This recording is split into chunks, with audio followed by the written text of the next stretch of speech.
呢條係第43條，第43條係話 Ken 咧喺答4條題目嗰個答啱嗰個機會咧係0.4、0.5、0.3、0.2咁啦嚇。咁因為條題目係問最少可以答中3條，咁即係第一個可能咧就係全部答啱晒，全部答啱晒就係將答啱嗰個 probability 乘晒去啦。咁亦都可能係第4條答錯啦，咁即係1減0.2啦。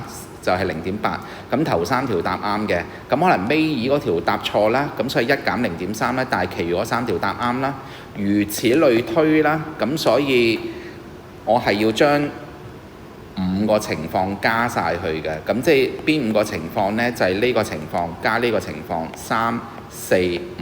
咁如果我將呢5個情況個答案加晒去呢，應該係計到0.118嘅。所以呢條呢個答案係0.118。